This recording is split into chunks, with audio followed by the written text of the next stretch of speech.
Tere!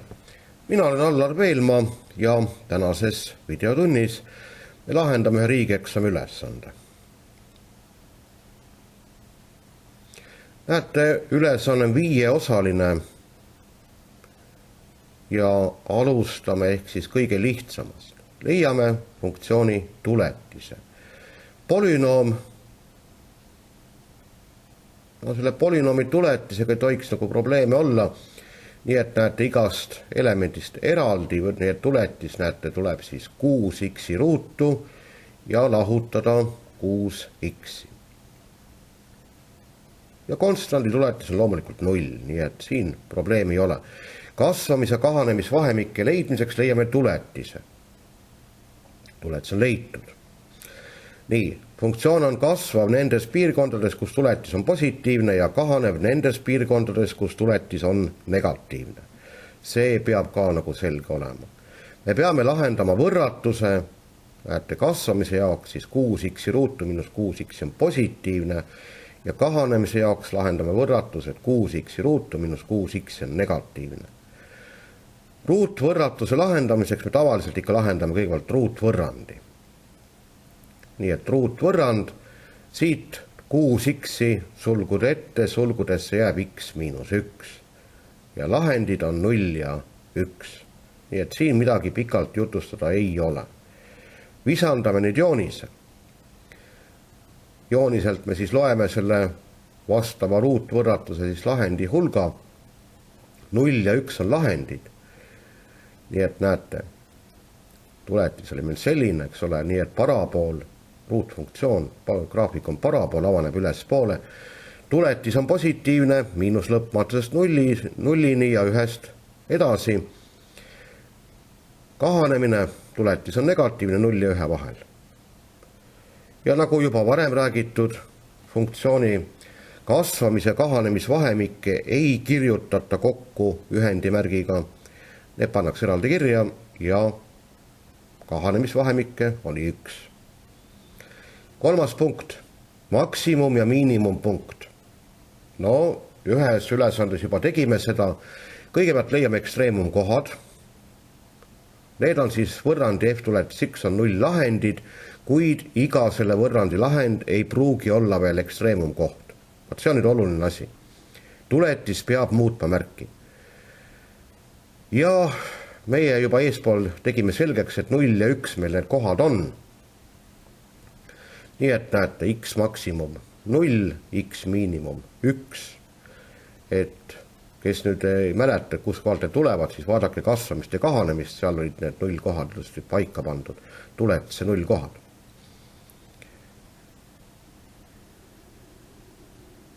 Nii et näete, näitan veel kord teile, et kus kohalt need tulevad, näete 0 ja 1. Nii et tuletis, näete, oli meil selline, 6x ruutu miinus 6x, panime 0-ga võrduma, saime lahenditeks 0 ja 1. Need on võimalikud ekstreemumkohad ja miks siis maksimum ja miinimum, aga sellepärast, eks ole, et kus läheb kasvamine kahanemiseks ja vastupidi. Nii et see asi meil on ära tehtud. Ja punkte küsitakse, nii et paneme need punktid ka nüüd siis kirja. Näete, maksimumpunkt on 0 ja 2 koordinaatidega ja miinimumpunkt 0 või 1 ja 1.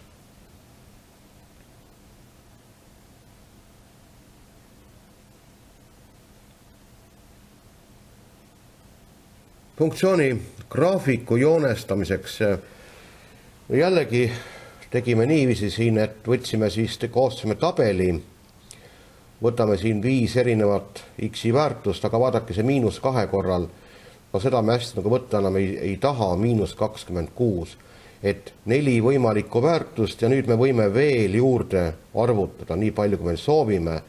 Taskuarvutiga ei ole siin eriti suurt probleemi. Eraldi võtame siin 0,5 ja 1,5 ja kui me need punktid ära märgime ja ära ühendame, siis me saame tõepoolest, näete, sellise graafiku. Maksimum ja miinimumpunkt on siin graafikul ka hästi näha, neid pole siia märgitud, kuna seda ei olnud tarvis. Neid ei pidanud märkima. Nüüd vaadake, graafiku kuju on nii nagu ikka kuubfunktsioonil on, kui kuubi ees on positiivne arv, aga näete, 0 kohti on üks ainuke. Aga me seda 0 kohta ei tea, nii et me seda siin ei arvutanud ja ega meil see arvutamisega midagi hästi välja ka ei tuleks. Puutuja, joone puutuja. Nii et näete graafikule kohal, kus X on 2 ja Y on 6.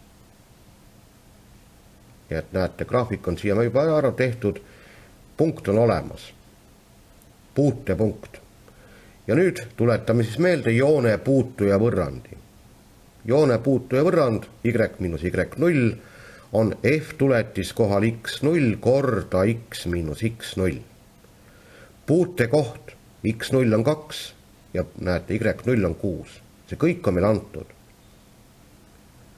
Nüüd X0 ja Y0 saame juba võrrandisse panna sisse, aga meil on vaja veel leida funktsiooni tuletis, näete F tuletis kohal X0 ehk tuletise väärtus kohal 2. Nii, funktsioon näete, siin on küll nüüd tuletise märk puudu, see tuleb kohe sinna, see kuhugi siia ekraani serva taha kinni, küll ta ilmub. Ja näete, tuligi, jah, nii et tuletise märk ka ikka paika. Nii, ja tuletise väärtus kohal 2 siis, nii et X-ile paneme siis väärtuseks 2 ja saame 12. See funktsiooni tuletis antud kohal annab meile selle sirge tõusu. Ja nüüd kõik need vajalikud jupid me asendame siis siia joone puutuja võrrandisse. X0 asemele paneme 2, Y0 asemele 6 ja F tuletis kohal X0 on 12. Ja nii me selle joone puutuja võrrandi kätte saamegi. Ja loomulikult, kui me selle puutuja nüüd joonestame, siis praegu on see pilt siin tehtud arvuti abil, et seda niimoodi on keerulisem teha. Aga sellega kõik selleks korraks ja kohtumiseni.